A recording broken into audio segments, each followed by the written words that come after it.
Charles Bwogi, your host. I'm glad to have you on the show. We don't take your participation all the Sundays that we are here for granted. We appreciate it and we love it. Now today we have a very, very interesting topic.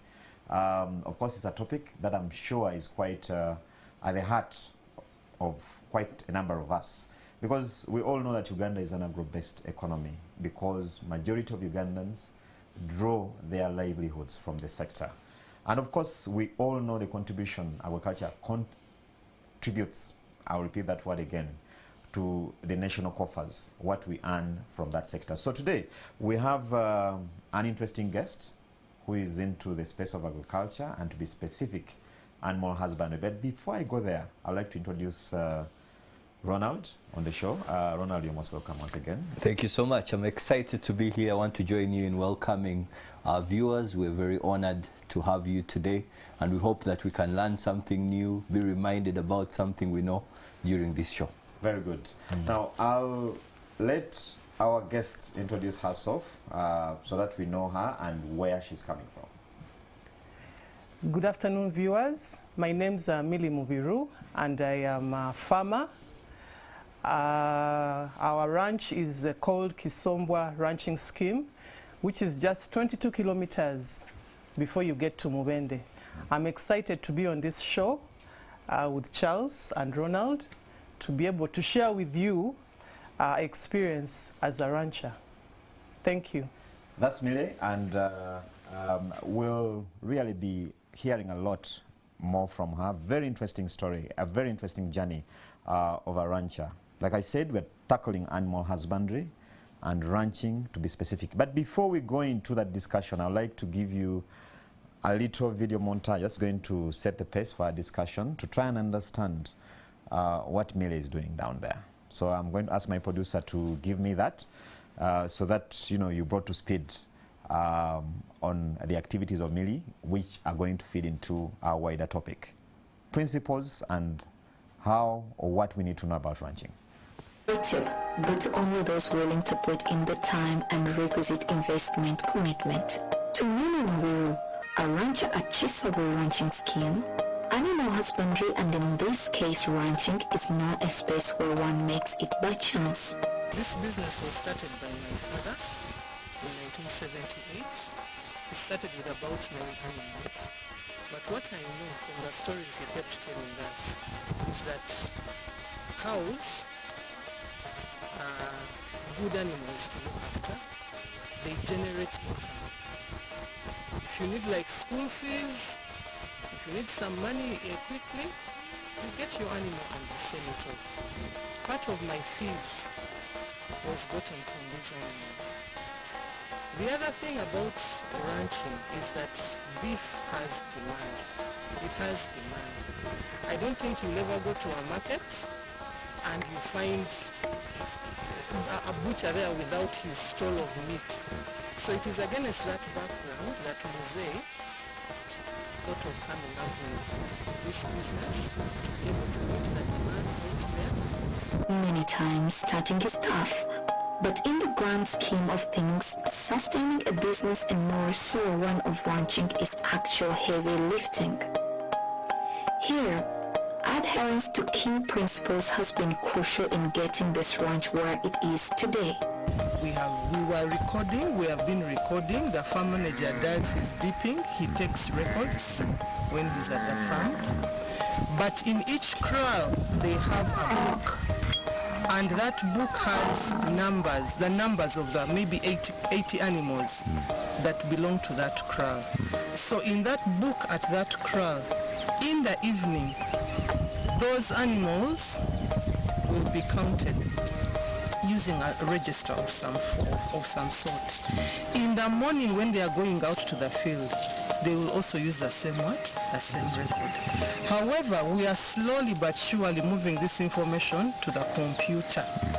And maybe with time, we'll have a more sophisticated system of supporting the managers in this record keeping, because the herd is growing. So when you keep your records, you're able to know the genetic background of an animal, and that will prevent the inbreeding.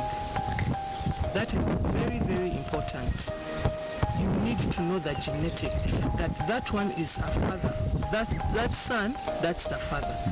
So even when you're putting up the herds, you make sure that you're not mixing them, particularly when they are related, to prevent the inbreeding. And you know, once you inbreed, you affect the quality of the what? Of the breed. If we want to stock, we will say that how many heifers do we have? If maybe we have a target of 500 and we only have 200, we would say, okay, maybe this year, let us increase our stock by buying maybe 200 heifers. So from that record, you're able to determine where you can increase your stock and where you need to reduce. Out of respecting such principles, this, especially beef-producing ranch, has today not only defied time and other odds, but also possesses some of the best beef breeds in the country. As we know, beef animals, they grow very faster to reach at the market stage. So because for the Boranas here, at the 1 year, you are ready to sell it off. And the Boranas, they have tender meat. Their meat is very nice. Yes, more than the Ankole and the rest. Yes. And another thing, these animals, they are not susceptible to diseases like Frisians. No, these ones, they are not susceptible. They are hard animals. So we are looking at 200, 300 live body weight.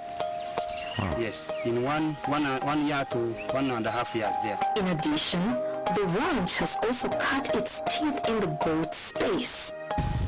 Now the numbers are in thousands. Okay. I'll not give you the exact figure, but they're in thousands. And the goats are also, goats we are in, I'll just give you a rough estimate, about 700 and above. Yeah, so that is what we have currently on the farm. Scaling the challenging terrain of animal husbandry to get to where this ranch is today has not been an easy feat. To the caretakers, disease control and feeding are areas that had to be given special attention. So to get such animals, we do some things in time. So it's like we dwarm them in time.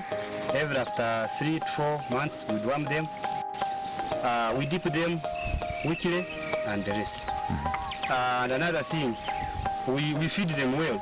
As you see, the farm is clean. We have enough pasture. We have plenty of water. To the proprietors, ranching is good business from the marketing side, given the almost insatiable market for beef and other meat products in Uganda in the region. The market for beef is extremely high. If Mosaic made a decision that we sell 30 animals, okay, depending, it is just a matter of Kiza picking up his phone and the customer comes within 2 or 3 days. So that indicator just shows you that the market is available. Relatedly, one can also play in the space of the ranches without necessarily keeping animals, but as a feed supplier or simply put grass in various forms. The pastures is a good thing that a farmer can get into in terms of another stream of income. They are very easy to grow. Sometimes you have a field of grass, but your animals have eaten all that field, and you're asking yourself, what else can I give these animals? So this chloris, which is hay, dry hay, can be given to the animals to feed on. And what even some people do on some of the anthills, the exposed anthills on farmland, they throw there the seed of the chloris, and with time it will grow. And your animals can feed on that. Yes, so it is highly recommended, and I would encourage farmers to get into this line of business.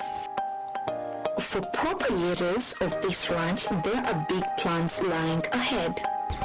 We have a vision, we have a mission. And our vision is to be the leading beef producer in Uganda. We want to see whether we can begin with Uganda and then move it to East Africa.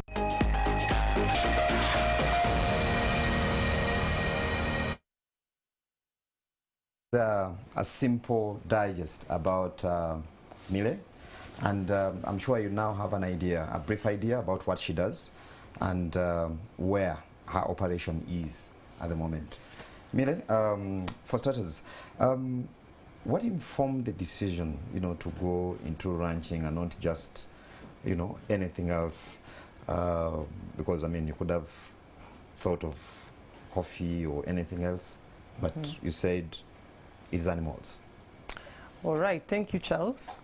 What informed that decision, and I'll keep referring to my father because he's the proprietor of this ranch, but one of the reasons I know that he started a ranch was that there is available market. Believe me, meat is a delicacy in Uganda. Charles, you'll agree, Ronald, you'll agree. You'll find that every family, right from the family level, right from the village level to those living in the town, people want to eat meat. So the demand is there. That is one important reason why Mosaic went into ranching. The other thing, ranching is a source of income. It is a source of income. If you want to sell your cow, you people, believe me, if you want to sell your cow, if I wanted to sell my cow tomorrow, if I decided I wanted to sell my heifer, you have very many people willing to buy these animals. And that income can either help you to do, maybe pay fees or buy yourself something small, but it's a source of income. And the other thing is that when he bought that land around that community, his idea was also to create employment. Because I can tell you right now, some of the workers that are working on the ranch are from the community around the ranch. So those are some of the reasons I think I could share with you. That's quite interesting. From that, Ronald, what are you picking, from one, we've seen the preamble video, and then what Mile is saying.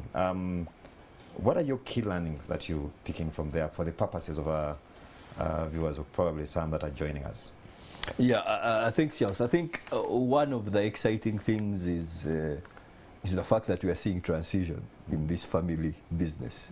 The fact that Millie is here and the father was the proprietor.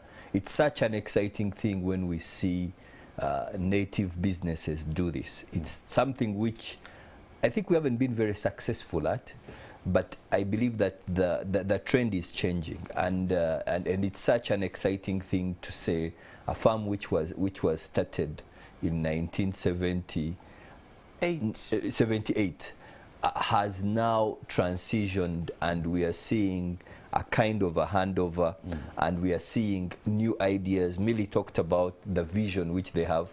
I do know that the vision here goes beyond the old man who started this business, and possibly Millie's children may have to participate in that vision to be able to implement it. And I think that that's one fundamental piece which I've picked so far. And I think it's important for those of us who are watching to ask, how do we make sure this happens in our businesses? And I think it is such a refreshing thing. If you start a business and you're seeing it 50 years from now, it being able not only to employ your children, but create employment for the entire community you are in. I think for me, those are very positive steps as a country.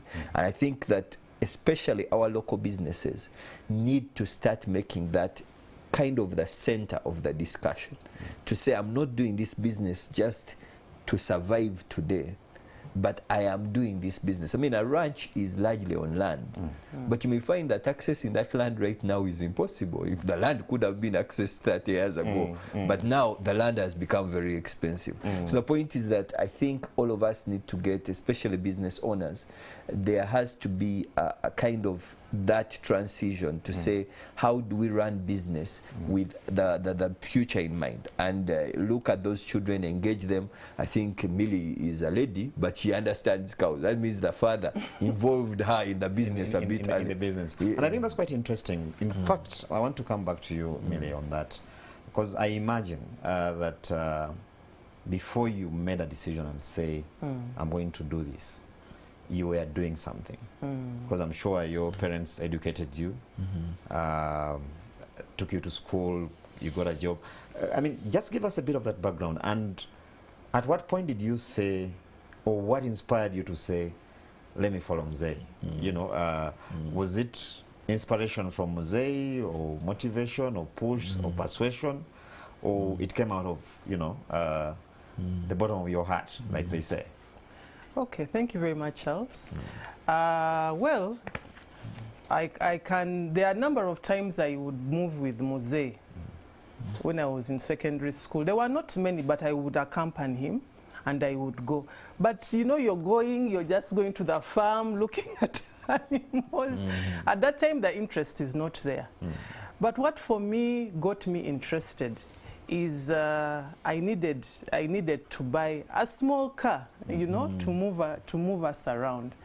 So I talked to this old man and I told him, now I need a small car, but I have my animals. Why don't I sell part of my animals and get some money to be able to buy this car? And believe me, we told, okay, fine, if you have accepted, if you want to sell off your animals, I have no problem. So we worked with Kiza, the farm manager. He got me the numbers, informed Mosaic, and I was able to purchase a car just from selling heifers. Just like that. So it became more So attractive. for me, I said no. Like, I think there is something not adding up. You know, yes, I've been working in office, and of course, the jobs have been challenging. But with this particular job, I've realized that I can have time for my family, but also be able to do work, you know. And yes, the balance might not be 100%, but that in itself. And believe me, for us women, we juggle so many things. Children, actually the husband first, then work. So with farming, it is really helping me, you know, and I would encourage women out there. It's really helping me to balance that.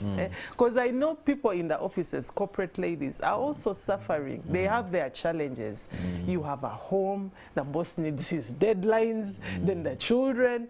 So for me, it's fitting in well. It's fitting in. There are challenges, but it's fitting in well. And I really, I don't think at any one time you can tell me to go back. My office is in the farm.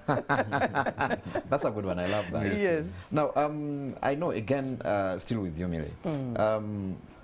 Of course, I know you touched this a little in that video we saw. But there are many Ugandans who have gone into that same area where you are. Others may not be in that area, but they're in agriculture somehow. They have, you know, we call it farm. You know, I have my farm somewhere. And I know, as a matter of fact, that many have burned money there. Burnt their fingers. Others have resigned. Others are saying, no, this thing has to work, but they don't know how. If you can just give us a digest of the do's and don'ts in this line of business, which I'm sure can be scaled actually to other areas as well. Okay.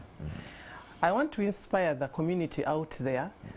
With ranching, you must, the first thing you have to have is land. Because as you've seen, these animals, they increase in number. The Boran cow is a very productive cow, and it increases in number. The Boer goat as well. You find one Boer goat producing 3 at once. So you need to have the land available. The other thing is you need to have capital. You need to have capital. You need to have capital. Don't just start the thing without the adequate capital. So you must have worked out your numbers. That if I have 10 herds of cattle, how much may I need in terms of their treatment? How much labor may I require? Could I require? And you need to do consultations with people who are in that same area. Reach out. We are there. By the way, we are there. We are ready to teach you. We are ready to educate you, because we also want to have other ranchers, other upcoming ranchers within Uganda. So those are some of the things I would talk about, you know, before you get into ranching, what you need to look at, you know, to be able to be successful. Another challenging element, Millie, is human resource. Because, you know, I've talked to a number of farmers, and they will tell you it's extremely hard to get the right people to especially manage farming related activities. Now, when the animals come in the picture, it's even another ball game altogether. How have you managed? How do you manage that particular element? Okay, the human resource, I believe, is a challenge for everybody, but there are simple things you can do for these people. By the way, one thing I've realized is that a human being is a human being, whether they are in the village, whether they are in the town. Some of these workers have their personal needs. So you need to be the kind of manager who they can come to. You need to be approachable. They come to you and they tell you their issues. You might not handle their issues all at once. But when they see you as an individual who, for example, maybe they require a small loan to maybe put up, to buy like 10 iron sheets. At our farm, or at our ranch, we provide these small loans to these staff. And they pay back little on a monthly basis. I've seen that motivating them. There's a herder, there's a cattle keeper called Mugabo. And Mugabo had wanted to buy a small piece of land just near the farm, and he needed a loan, so we gave it to him. But he's one of our best bararos, I would say. So when you go out to do some of these, and you don't need to give them too much money, it can be like 500,000, and they sort their issue, you know. Again, you don't want to them to imagine that, oh, the business has so much money. No, you tell them this is what we have, or how much do you want? Okay, this is what we can afford. Then you go with that.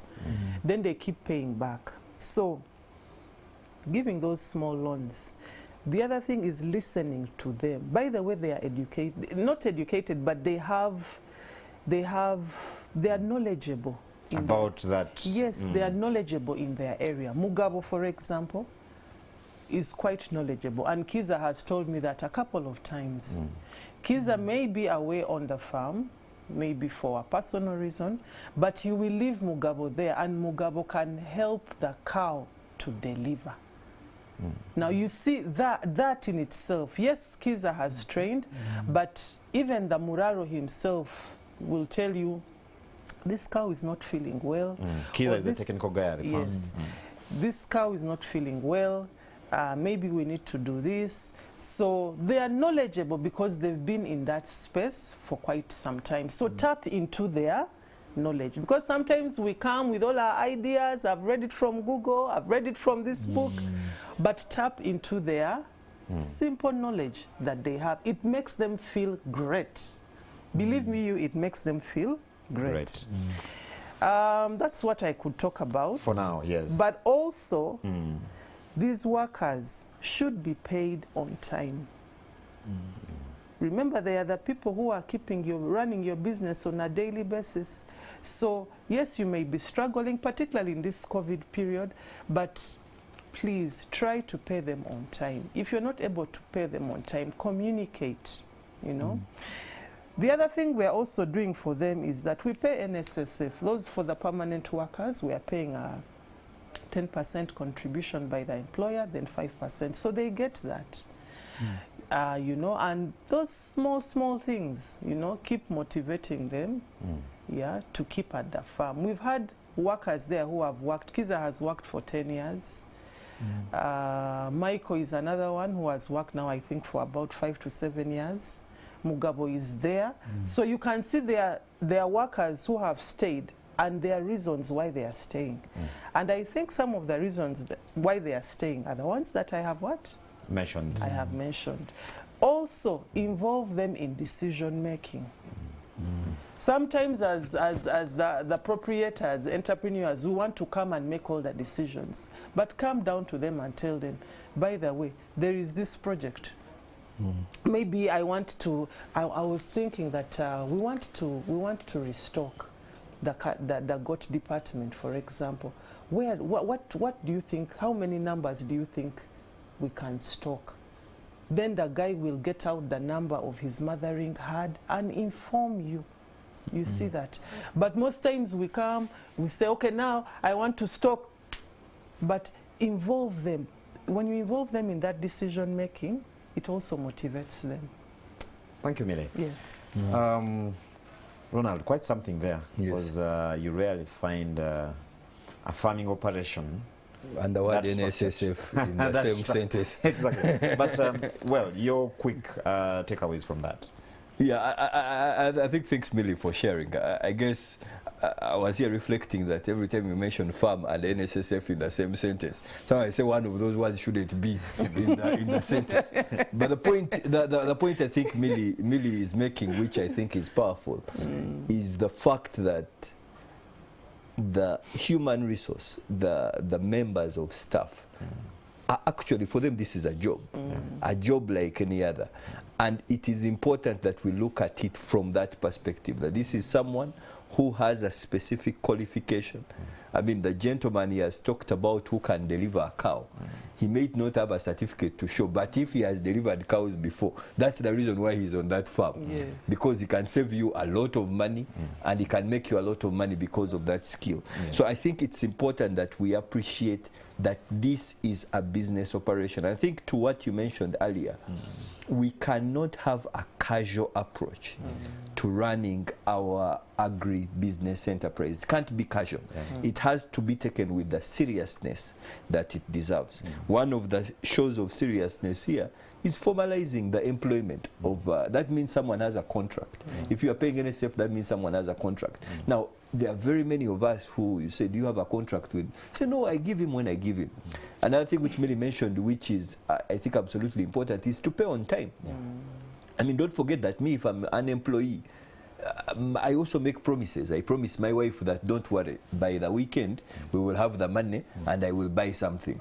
And now, if I come to you and you don't pay me on time, I'm also, the promises I've made back end are also going bad, and I will start thinking. And when you think about misbehaving on the farm, when people start running away with a calf, running away with a goat, usually when you dig a bit deeper, you find that also us as the proprietors of the business, we have not fulfilled that end of the bargain, because you need to make sure that payments are made on time and people know when they are supposed to be paid. Some of us, people are paid when you come. Sometimes you come after 2 months, sometimes you come after 3 months, then you are paid. This is what is the arrangement? Am I paid monthly? Am I paid every fortnight? So the point is that we need to make sure that that formalization process is done. I think there is one other thing which I picked, which is important, is to, I thought it was beautiful to say that there are other facilities, other benefits of being part of this enterprise. If I can access, I mean, in the corporate world, they call it a salary loan or a salary advance. But the point is that this same service is needed in your farm. And there is someone there who has negotiated a small piece of land for 2 million shillings. And if you can make that deposit of 500, you have solved a big problem, but you've also built commitment. And that came out clearly. So the question which we need to ask is, are these things happening in our farms? Do we even have those conversations to say that, what are the aspirations of these people? Because the farmer buying land outside, rather one of the employees buying land outside the farm, means that they actually have a long term, because now from their home to the farm is very close. That means they have a long-term relationship they are trying to build with you. That's good for your business, because you can say, I can pour into this employee and he will be able to give me value. So those are, I think, a couple of critical things we need to kind of pick out when we look at the human resource. I think that's quite powerful, and actually it has kind of offloaded my next question, the question that I wanted to ask about how she manages the leakages, because that now talks about it, because most of the people who own these farms, especially as big as ranches, is animals disappearing without their knowledge, and that kind of thing. It's a very, very big thing. But Mile, again, there's something you talked about in the video, which I wanted you to expound on taking care of these animals. Because sometimes we have the money, we have the means to start these enterprises. It could be a good deal. You get your money and you're like, I've always wanted to own a huge chunk of land with 100 heads of cattle or goats, and then you put them there. But the day-to-day, you know, management, like they say, becomes a what? A problem. I don't know, what can you speak to that? Now, from the perspective of the owner, this time, not necessarily the workers. And I think Ronald touched a little about it. How do you keep that commitment, that passion you know, to keep going, how do you do it? Because I know any business is as good as the commitment of the owner and sometimes the availability. But before you come in, viewers, you can be part of this discussion. We're going to have our WhatsApp number on that screen where you can send your questions to Mile and Ronald. Any comment and question, they will be answering you at, you know, in the last segment of this show.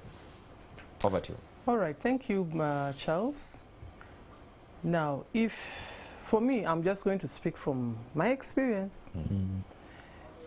For these workers to be committed to take care of these animals, you must first take care of the worker. I want to emphasize that. You must first take care of the need of the worker. You're not going to expect miracles when you're not taking care of the workers and you expect them to look after the animals. Simple things. One of them is listening to them. Because as I told you earlier on, they are knowledgeable. Most times when we come from the town, we come with our egos and we are going, now I'm from the office, you're going and trying to show, yeah, I'm the owner. That egoism is not necessary. They are knowledgeable, and by the way, they are more knowledgeable than us. That is one thing I've realized, because they've been in that space for a number of for quite a long time. So tap into their knowledge. Shelter. You need to provide basic shelter for them where they can sleep. If it rains, he knows that he is in his shelter with his family. Thirdly is feeding. Find ways of how to feed these workers. What we are currently doing is that we don't necessarily give them free food, no? Right now, what we are planning is that we have grown maize, and this maize will be crushed, and that maize will now become food for the farmers. But they pay a small fee for it. Water, provision of water. Why should this worker move over such a long distance to get water, and you expect them to look after their animals? Construct simple, the way I've seen them doing it, they've constructed the water traps, but they've constructed simple taps where I get out of my house and I can get my jerry can of water and use it in my home. So take care of the worker first, his basic need, before you want them to take care of your animals. Now, the way we've taken care of our animals, we've done different things. Kiza, most of the time, has different programs for the animals. We vaccinate them, we deworm them. We had an outbreak of ECF this year, especially during the COVID period, but we have been able to, he has been able to treat that with expertise from the team from Nobruk. What is ECF? ECF, East Coast fever. Okay, this is a killer. It's a killer disease in cattle. But I can see now, if I look at the records of, we're now in November, if I see the record, the health records of October, in October I think we had about 3 cases of ECF, but in September there were about 10. So you can see that actually the decline, the contraction of the ECF is on a decline, which is a good thing. We do the dipping, which is done every week. We dip Thursdays, Fridays, and Saturdays. And there are different kraals that come on different days with their herders to do the dipping. If Kiza is not around, Michael will step in. If and also the herders are also being taught, not the mixing of the medicine, but the process of having to dip the animals. It's an important thing. Yeah? So just hold it there, Mile. From what I'm seeing, you've been able to segment in what you call, those are what you call the kraals. Yes. Of these, and just speak to us a bit about that. Okay. We have about 13 kraals on the farm, designated in different places. Yeah. And these kraals have a composition of the heifers and the bulls, the breeding bulls.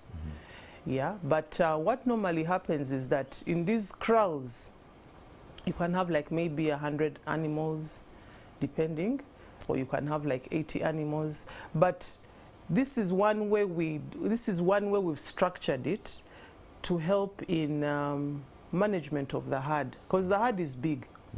So we keep them in kraals and we monitor them in kraals. Normally they do what we call weaning. I'm also learning the agricultural language. They do the weaning, and when they wean, you will not find, for example, if cow B gave birth to a small calf, that calf will not be kept in that kraal where the father is. He will be taken to a different kraal. We do that to avoid the inbreeding, because when you inbreed, you affect the quality of the animals. And the managers are tracking, they track that. And we also have, these cows are ear tagged. Even the goats, they are ear tagged.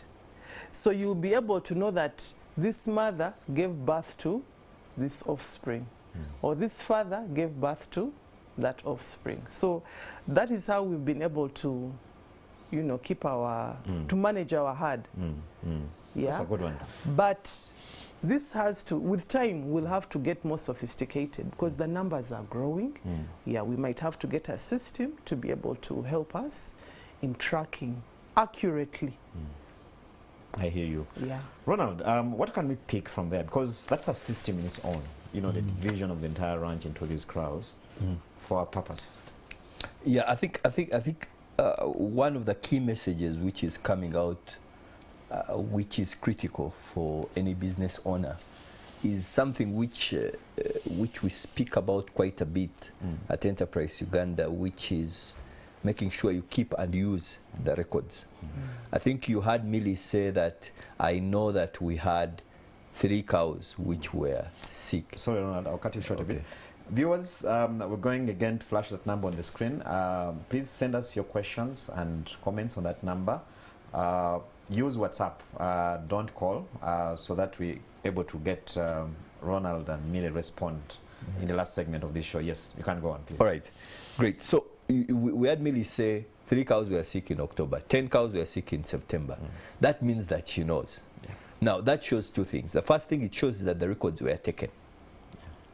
But more importantly, the records are being used to make decisions. Now, it is critical to notice that it's not enough to take the records. And there are very many people who are running businesses, especially in the agribusiness space, where actually the record system is not solid. And I think it's a critical message that we are picking here. How do we make sure that we are putting in place a strong record system so that the records are kept? I mean, as the animals keep growing, the fact is, I mean, Millie talked about inbreeding and the risks that presents. But it's hard to keep track with the eyes to say that this one is this one's child. It's impossible. It means that you need to make sure that that record system is there. So I think, and this could be, I mean, Millie is a rancher, but in all businesses, we need to make sure that records are being kept. You may be running a hardware store, but the issue is, how many iron bars do you have? And do you know how many there are? If they have reduced, why did they reduce? Was there a sale? Has there been some which have been stolen? That's a question which needs to be asked. So we need to keep the records, and on top of keeping the records, use the records. Many times when people talk about records, it appears like we are keeping records for someone else. They are not for the taxman, they are not for the auditor. The records are yours. They are for your decision making. Pretend to keep them for the bank. Yes, you say the bank. So it's the bank. You see, I'm keeping records. No, it's not. That's not the purpose of the records. The user, the fundamental user of the records in a business is the business owner. Decisions can't be made when the records don't exist. And in the absence of records, don't forget that, I mean, I was very impressed we say that the East African Coast fever attacked. It has been everywhere. Don't forget that in the month when you lose, let's say 15 animals, you are going to say we have lost so many animals. You get my point? The point is that as human beings, we are always emotional. You say that ECF has killed all our animals. But it's not true. You lost 15 out of 800. The point is that that's the purpose of the record, so that you can make informed decisions. I think another thing about the process of understanding the business, I think there's something she touched on which I thought is critical. Yes. The role of technology in business. Yes. I think we see that Billy is saying that when she looks into the future, she thinks that technology can be a part of this. And I hope the young people who are into development of technology applications see this as an opportunity. Innovation. Yeah, it would be nice if Millie can know which cow is where on her phone, because it has been tagged and we can use GPS. Is that something which is possible? If it's possible, possibly that's an investment Millie wants to make for the future. So the point is that the young people who are in this space of helping in the development, they need to ask, am I solving the problems of the businesses today? So if I look at a rancher, how can I help a rancher? How can I help a rancher? How can I help that animals are not getting mixed up? They are in 13 kraals. How can I be, and the 13 kraals may be 25 kraals in the next 3 years. How can I be able to help her to do that? And I think that if there is a connection between the business community, which is currently like Millie, who are running the businesses and the problems they have, and the young developers who can be able to solve these problems, I see a great opportunity, especially for it could be for the technology ecosystem, so that they can solve the problems we have, so that we can say that we can save you money. Because as the business grows, it becomes more expensive to keep a record of the book. There are 80 in each crowd, there are 25 crowds. It becomes a mess, and I think that that's the role technology can play, and I see a number of spaces it can get there.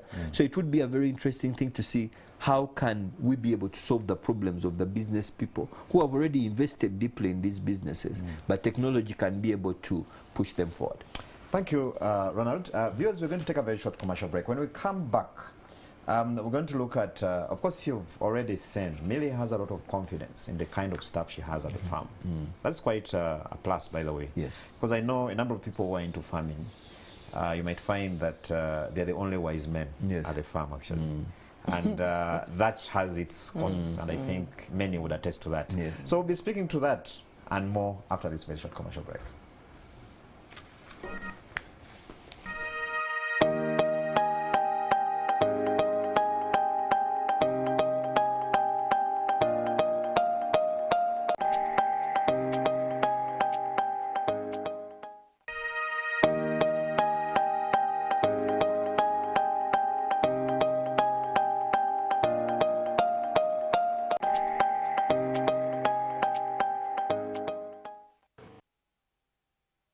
It is still the Business X Ratio, and today in the studio we have Mubiru. She's a rancher, and she's here to tell her story, and she's already told a bigger part of it.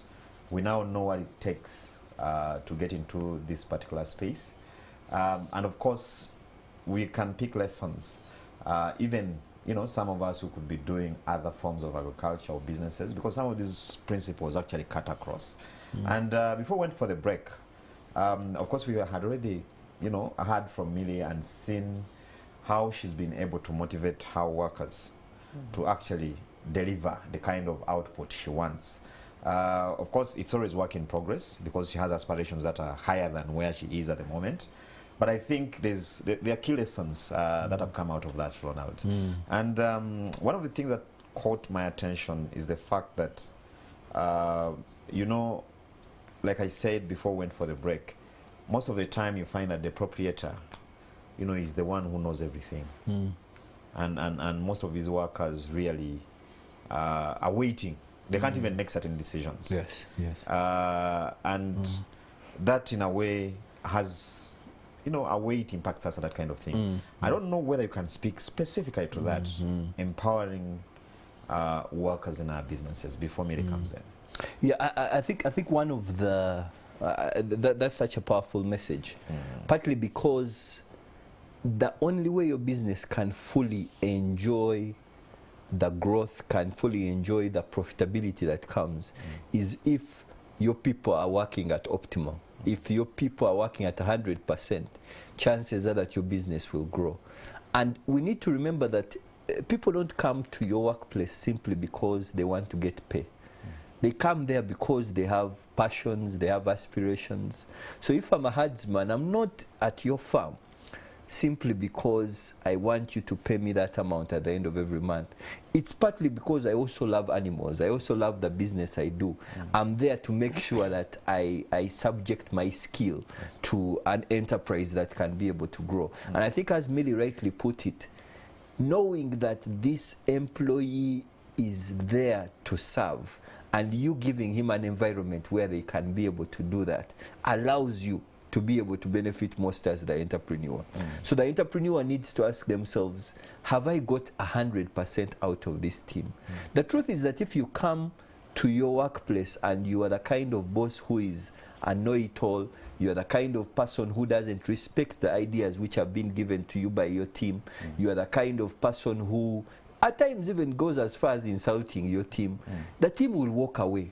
They will see the disease coming into the crowd and they'll keep quiet about it. They will say, we are waiting for you. You come from Kampala, something is happening, but you will see it. And they will sit back and watch. But if you give them a sense of ownership in that business, but that means that from the onset you need to respect what they bring to the table. Yes, they may not be able to speak a word in English, but when it comes to this sector of rearing the animals, rearing the goats, of organizing the farm, they literally have a PhD in it. It means they're experts. And if you have a healthy sense of respect for that, and then you allow them that environment to be able to grow, you will, but it takes a bit of humility for you to step back a bit and you keep your idea until the end. Or actually to tell yourself that your idea was not as brilliant as you thought. Your idea possibly shouldn't be in this conversation. You should listen to the rest and say, I think that's what we are going to do. So the point is that as the business owner, that's what you're working. First of all, to have the firmness to say, I am going to lead. But also the humility to say, the people I'm leading have something they are bringing to the table and I can be able to enable them to do that. Quite powerful indeed. Mire, moving on, I think we've done justice to that particular area. The kind of animals you have, because I know with your experience, you and Mzee, you now understand that this animal can be reared for commercial purposes. And if you can tell us a bit about the kind of breeds you have at the farm and why those particular animals, especially, of course, we've talked so much about cattle, but we can balance now. Talk about the cattle and the goats as well. All right. Thank you very much, Charles. We have the Boran cow. The Boran cow, by the way, is a king of beef. I don't know whether you know it. If you heard in the video that was playing earlier, it can get a live body weight of 300 kilograms. That is big. Within a year, it is ready to serve. The Boran cow has tender meat. By the way, if you come and test our meat, you will not go and buy meat from anywhere else. I can believe you. I can tell you. The meat is extremely tender. That for me is a plus because they are feeding on organic material, basically grass, and they also take salts. Now they are susceptible to diseases. You know, they are not easily attacked by diseases. And also, even when the weather is extremely bad, if you like, for example, you have a very dry season, the Boran will continue to thrive. So that is one reason why we rear the Boran. Now, we also have the Boer, South African Boer goats. Now, those are on high demand. You will not believe it. There is no month that passes by. Michael will attest to this. Michael is the one in charge of the goats. But there is no month that will pass by when we have not sold billies. For me, that is an indicator that actually the demand is there. What are billies for? The billies are the male goats, you know, that you will need to be able to mate with the nanny, the mother goat, to be able to produce the young ones. So, for me, that strikes me. We actually sell more. Our sales are bigger in the goat department than the cattle. in certain times of the year. And that is an indicator that can actually show you the demand is high. The Boer goat producers can produce 3 kids. Can you imagine, you people? 3 kids. The Mubende goat may not do that for you. Within a period of 6 months, this Boer goat is ready for slaughter. The Mubende goat, the local goat, may take longer than that. You know, so, you know, and again, the meat of the Boer goat is tender meat. So those who are in restaurants, those who are in hotels, those who are in the rooferas, you will attest. Please come down to Kisombwa. We are getting into the Christmas season. It is just a few weeks away. Come visit us. We are on. We have a website. We are. If you go to Twitter, if you go to Instagram, if you go to Facebook, Kisombwa Ranching Scheme is there. We are really ready to receive you. Come, buy from us, but we shall also be able to educate you, because what we want is other people to also use farming as a source of income at a family level. I hear you. Yes. Thank you, Millie. Ronald, what I'm seeing is you really have to be deliberate in everything you do, because you ask yourself what informs the decision of a farmer in animal husbandry, you know, to rear breed A and not B. Yeah. And I'm seeing that coming out quite clearly. Yeah, I think so. And I think you certainly Millie raises a very a perspective of how the decision is made. Yeah. I could argue that possibly when the farm started, those are not the breeds they were looking after. But after spending time in the business, you notice that there is money you can't make out of a local goat. You can squeeze it, feed it, but it's not going to get to that weight.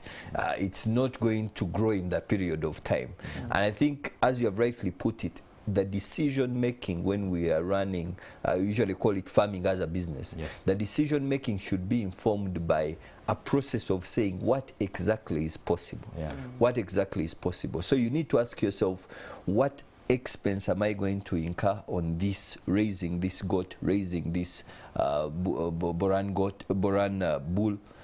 And what income do I anticipate? Yes. And that information is available, but many times when we are getting into business, I think we don't fully appreciate that process, the process of just evaluating and asking ourselves, what are the details and the numbers behind? Because it has to happen. Yeah. Because the truth is that some farms can just not break even because you have the wrong breed, and it's impossible to break even. You could do everything possible. You'll vaccinate, you will feed, but the breed which you have is the wrong breed. And I think as an agro entrepreneur, you need to ask yourself honestly, am I running the wrong? And those are tough decisions, because you may have 200 goats and now you need to reduce them to 30. But 30 Boer what? Goats. Boer goats. And that's a tough decision. But that may be the business decision you need to make, because you have done the math, you have seen that actually it's not tying in. And definitely also that comes with knowledge. The way you look after these goats, you will not say that the experience which I had with my grandfather and my grandmother of looking after goats is the basis of looking after these what? So and I think Millie touched on this. It's important to get into a network of people who are doing this business and ask that, Millie, I want to come and spend a week. Now, Millie is not going to allow you to spend a week at her farm for free, but that's an investment into the business. To just say that, you know what, I want to just see how are they raised. I want one of my herdsmen to come and intern at this place. And it is, I mean, a number of corporate companies take their staff members for training.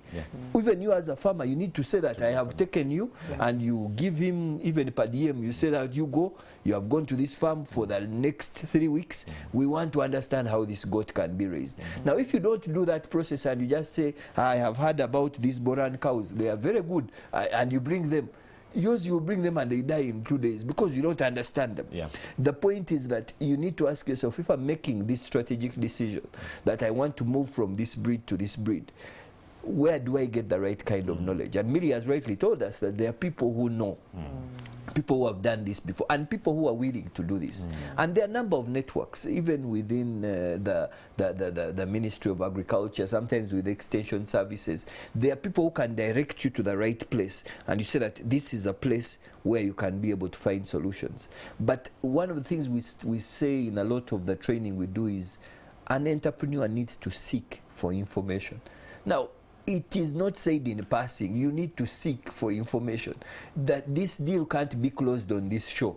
Say, I had Mille Boran, they are very good, I am getting into. No, that's not it. You need to say, how do I dig deep? I've gone to the website, I've looked for other people who are doing this business. I've read up on it, and I have found the right people who can guide me. That process there is critical. Right. But sometimes if you are pushing in the wrong direction, with possibly the wrong investments, you have to make the tough decision as a business owner. Say, this is a change I need to make, or how can I mix up a bit to make sure that I get a better breed? Those are questions any agro entrepreneur needs to ask. I hear you. And viewers, that's the whole essence of actually looking at farming as a business, like any other, and not an informal business for that matter, because it seems we tend to associate informality with farming. I just have a farm. From what you hear, yes. I mean, it is like an operation, the way you run a company. Exactly. Exactly. Now, before I go into, the questions of our viewers, because quite a number of them are coming through, I'd like to just touch one little bit, because not all of us probably can rear cattle or can even afford the land, for instance, to establish a ranch or have the money to stock boer goats and the like. Especially the youth, because we have quite a number of young people who actually show, and they're picking very, very important, learnings out of it. What opportunities may they exist in the space of ranching or animal husbandry, other than actually rearing the actual animal? Thank you very much, Charles. One line of business we have also established, we started it slowly a few years back, but we've realized that there is growing demand, and that is the growing of pastures. Now, on the farm, we have designated areas. Down at the Katimba and Chigarama, we have those two designated places to grow pastures. And the kind of pastures that we're growing are mainly the boma grass, which some people refer to as Chloris Diana. But that grass is a supplement. It can be fed to the animals. So sometimes you, especially here in the urban areas, you have a small piece of land and you're asking yourself, what can I do? And maybe you might not afford to look after a cow or a goat. But me, I would encourage you to begin growing pastures. We have that seed available on the farm. We sell it to prospective farmers. And we've realized that the demand is slowly but surely growing. Because if you go to the hay barn today, I was there this last week, and I found there like about, we were there with Charles. I visited. But we found about 200 bales. But already those 200 bales are already booked. So to me, that is just an indicator that and growing for some of our viewers probably, sorry, who may not know what hay is, it is generally dry grass, which is, bundled together into the bales she's talking about, and then sold as that. Yes. So that is a potential, an upcoming and good line of business that people can tap into, just growing grass. So please, come and buy from us, come and we educate you, and then you go out there and do the same, and you get an income as well. Ronald? Yeah, I think one of the things which is, and you raise a very good point about the fact that I don't have a big chunk of land, I don't have the capital to be able to run to be able to grow those number of animals. And as Millie has rightly mentioned, there are other businesses along the value chain. She raised one about growing hay, and that as an opportunity. That means that it's possible to look after animals even in small spaces, because you don't need grazing land, but you are able to buy hay. That means, and we see in many countries, that's how the animals are fed. But I wanted to actually actually broaden it a bit and say that the entire value chain, we need to ask ourselves which opportunities exist on that value chain. Yes. We saw machinery on the farm. That means that that machinery needs to be repaired. That means that that machinery needs to be serviced. And that means that that's an opportunity for someone to say, can I be able to fill in that space if I'm a mechanic or something? Can I be able to get specialization in there? There are people who will tell you about the treatment of the animals, the drugs. All those drug shops are along that same value chain. There is marketing of the animals. Yeah. You may say that I know someone who has been looking for a Boran bull, and I didn't know they exist in Uganda. And you become you simply say, I have the information now. You reach Mille, you say, Mille, how much are you selling the Boran? Says this much. You go and tell the other person with a 10%, and you have started your business. You have just made a commission of it. You're also along that value chain. Yes. And it's totally okay. The question is that how do I find some space? Indeed. And we just talked about the IT guy who can come up with an innovation on how Mille can track her animals so that they don't inbreed. Exactly, exactly. I mean, young people are doing amazing work with technology. All kinds of applications. All kinds of applications. And if you tell Millie that, you know what, for this amount of money, you can know which cow is where. You can know the date which cow this cow was born. You can have its vaccination records at a click of a button. Even monitor its temperature. You can monitor its temperature, and all you need is to put this small tag on its ear. That is something Millie will say, I want to invest in. And you say, you know what, I'm going to experiment with just 10 cows. I'll bring my application, experiment with 10 cows, and before you make a decision to buy the rest, that you are also part of the agricultural value chain. So there are opportunities along that chain that we all can ask ourselves, how can I be able to seize? Beautiful, beautiful. I think this is the time now we can pick some of the questions from our viewers. I have John Chris Busura from Bulenga. He has a question for me. He's saying, how can I access the market for goats? All right. You come to our farm. Come down to Kisombwa Ranching Scheme. We shall be able to give you the best breed. But also as you're there, we can give you some tips on how you can be able to maneuver with this market. Yes. Okay. Good. Then I have someone else who's saying, thanks for the show. Do you have training programs for persons interested in learning at the ranch? Yes, we do have training programs. If you're interested, I will. My number is available. We can organize that, because that is actually what we are trying to do. To be able to empower other people. Because, you know, when you're more in the business, you benefit the country. You don't want to be a single player. Yeah. And we also want to show that people that, it is not only, working doesn't only involve being in the office. You can also work either on a small kiosk or on a farm and still generate an income and live well. Yes. Then I have someone here is asking, how can I get a breeding Boran bull from your farm? What does it take? Right. The Boran bulls are available. The breeding bulls are available. You can call, and I can be able to guide you on how best you can be able to get that animal. Yes. But for me, I always urge our customers, before you buy, go down and see. Go down, come down and see and pick.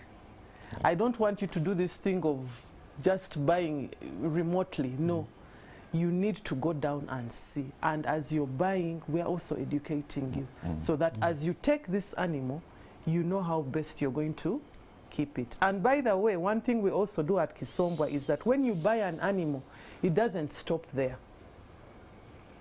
If you bought maybe from the cattle department or you've gotten from the goat department, take their number, the manager of that department, so that you keep following them. If you have like questions, maybe you need advice or you need some guidance, pick up the phone. My goat is not doing well.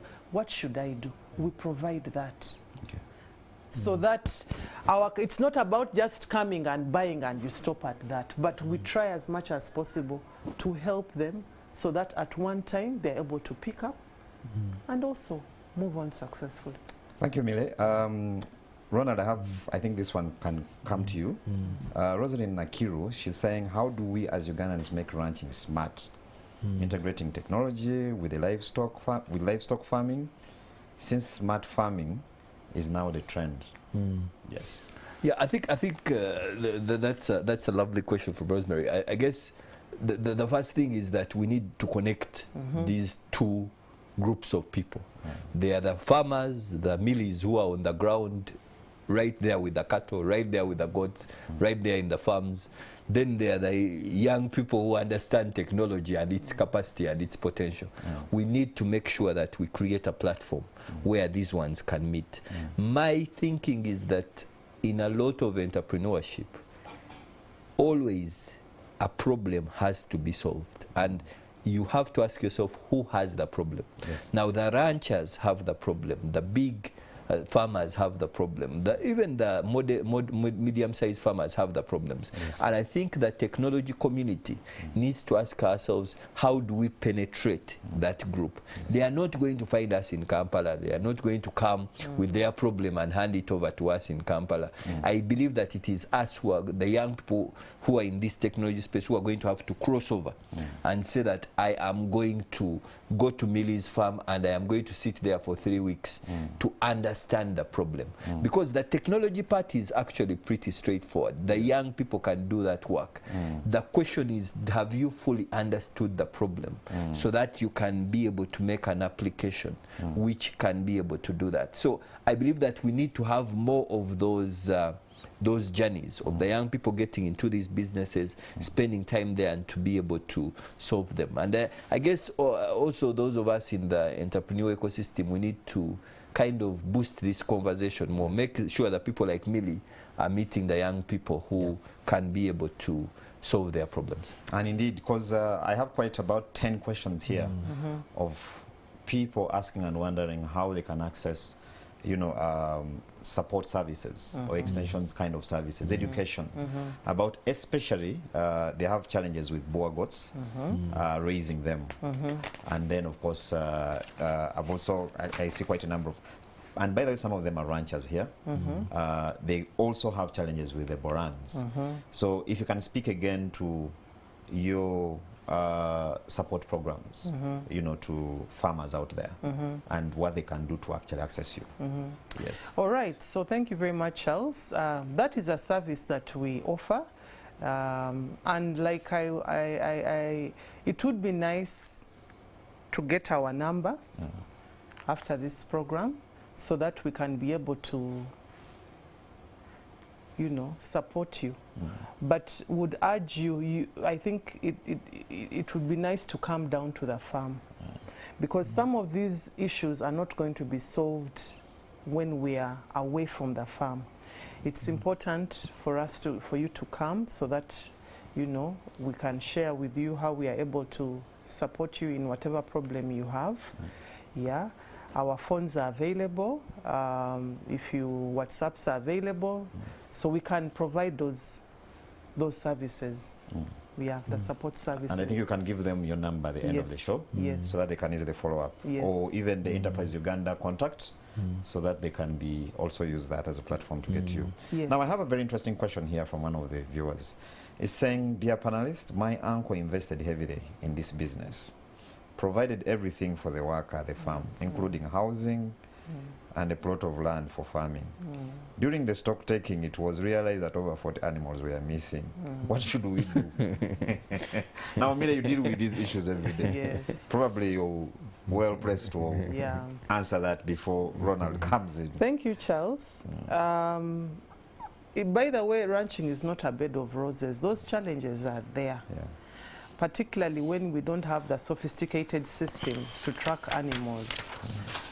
A cow can go missing, but if during the stock taking the 40 animals were taken, one, it means supervision is not effective.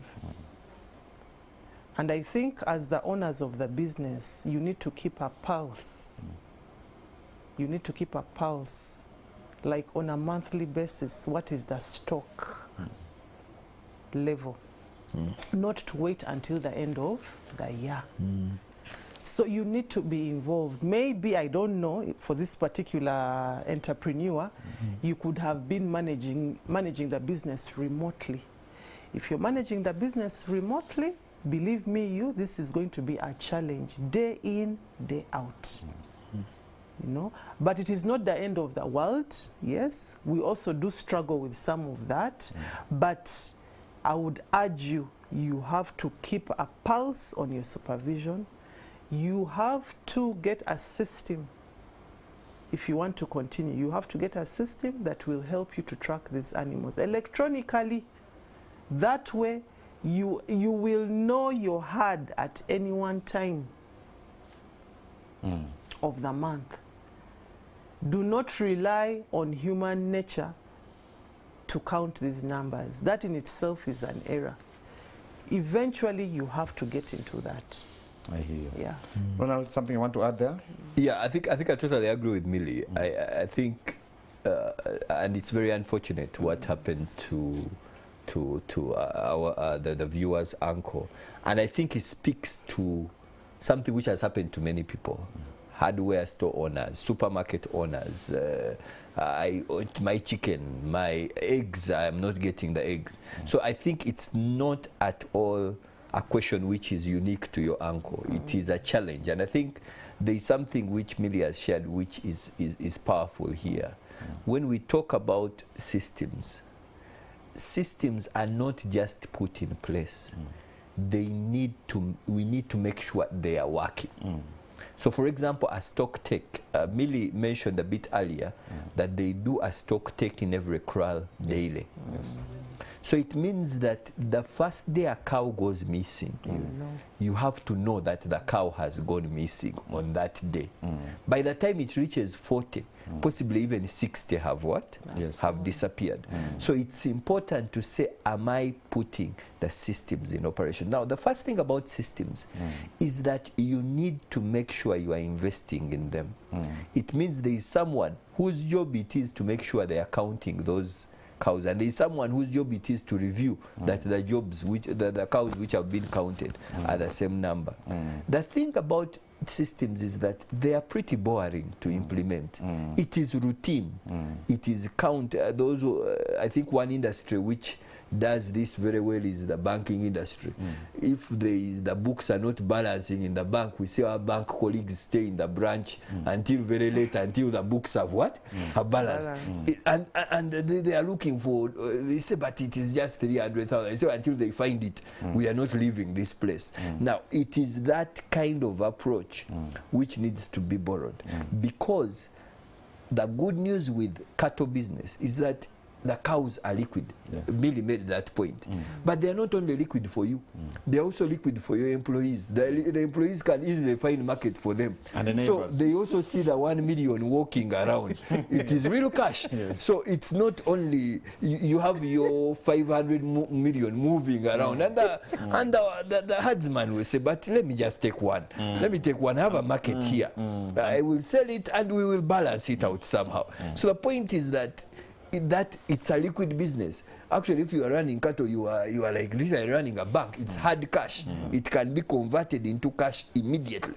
And if it can be converted into cash immediately, it means you need to have an operation system which takes the same level of discipline. And Millie talked about the fact that it is our telephone farming. It's a very risky thing.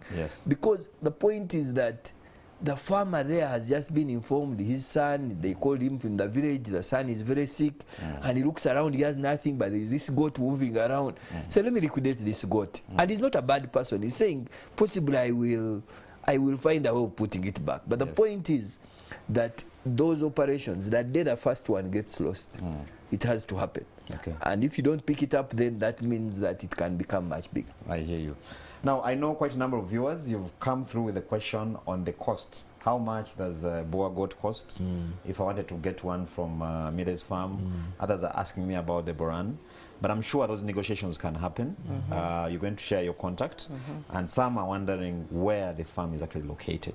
There are those that are willing to make the journey, So the farm is located just 22 kilometers. After Mitiana Mubende Road, 22 kilometers before you get to Mubende, there is a trading center called Chenda. The moment you reach Chenda, you turn on your left. You find border people, and you know the border people, they are quite friendly. So you ask them, I would like to go to Kisombwa ranching scheme. We are just 16 kilometers away from Chenda. You will not get lost. About the pricing, my number. Yeah, you can give them your number. I could give you my number. My number is 0770 829 470. That is my number. You can just repeat that for 0770 829 470. Yes. Very good. Then we can talk about, there's someone who's asking, he was quite moved by the story of the pastures. And is quite interested in how they can join, they can go into the business of pasture. What kind of advice can you give them? Me, I'm telling you, even you've delayed, you need to move very fast because pasture business is a growing business. I'll give you an example. I used to, we were looking after some small rabbits at home with the children, and we wanted to get just a hay barn. A hay barn in Kampala is 30,000. A hay barn. There is a place around Bula, is it near Nankulabye? I forget the place, but 30,000 shillings, just one bale of grass. So for me, that is just outstanding for me, because you can imagine if you have like 200 bales, 200 bales times 30. So that is good income, you know. So me, I would urge you to quickly, if you're very serious, you'll call my number, and then we shall be able to guide you. You'll come down to the farm, and then we shall be able to educate you and also sell you the seed that you can then be able to take to your own either plot of land or garden, and you begin from there. Well, I know there are quite a number of questions that have come through. Viewers will do our best to actually tackle some of this, but the beauty is that you've taken Millie's contact. You now know even where the farm is. The reason why we bring people like Millie here in the studio is, like, right from the beginning, the Business X-ray is your practical guide to business, so to speak. And like we always say, it's not motivational speaking. We like to, you know, hear from the people who are doing this, who are actually experiencing this, because we want to inspire and we want to motivate. But most importantly, we want to see that sustainable businesses are built out of this. That's why Enterprise Uganda and Ministry of Finance are actually putting and supporting this show where it is. Ronald, what are your last words as we conclude? I think, Sales, I guess I want to thank Millie for sharing her story, and as you have rightly put it, from the perspective of Enterprise Uganda. One of the things which we have learned over the last 20 years of our existence with the support of the Ministry of Finance is that every entrepreneur has decisions they have to make which can cause that business to succeed, because we all operate in an environment which sometimes is not totally favorable, but the entrepreneur needs to have a specific set of behaviors. Today we have seen things like making sure records are kept. We have seen transition in business, that this is a family business where the business is transcending. There's something Millie mentioned which I thought was powerful, that when she sold the cows of the family, she sold hers. She didn't sell her father's cows or her brother's cows, and that's important. That means they know whose cows are, who owns these cows. And many times when you're in a family kraal, you worry, because when you have a barrier at home, they may cut yours instead of so it's important to know. So that means the records which are kept, that Millie has 10 and she has sold 5 of her 10. That's her decision. And I think those are, especially in family business, they are very important messages, and we hope that this message can keep continuing. And we want to thank Millie for sharing from her heart and enabling the viewers to learn something new. Thank you, Ronald. Millie, your last words. For me, my last word is just to thank Charles Bwogi from NTV and also Ronald from Enterprise Uganda. They just called me, by the way, last week on it was on Wednesday, what? I think. On Wednesday. Yes. And I said, this is an opportunity for me. I cannot just say no. So I was very touched. Charles came down to the farm quickly. I was in touch with Ronald. So for me, it's an opportunity for us. This is the first time Kisomba Ranching Scheme is appearing on NTV. And for us, that is a landmark. Eh? I have never sat in this chair. So for me, I really appreciate it. And just to inspire the farmers out there, please come and join us. Come and join us. I know we don't have all the knowledge, but come and share with us, come and network with us, and then we can be able to build one another and grow ranching to the next level. Thank you. Thank you very much. Thank you, Millie. Thank you, Ronald. That is all the time we've had for the Business X-Ray this week. And I'm sure you've picked very important lessons out of this. Those in animal husbandry, but most importantly, ranching, and broadly, farming. I'm sure you've picked some very important tips to keep you going. Keep well, keep safe. I've been your host, Charles Bwogi. Until next time when we meet, have a good evening.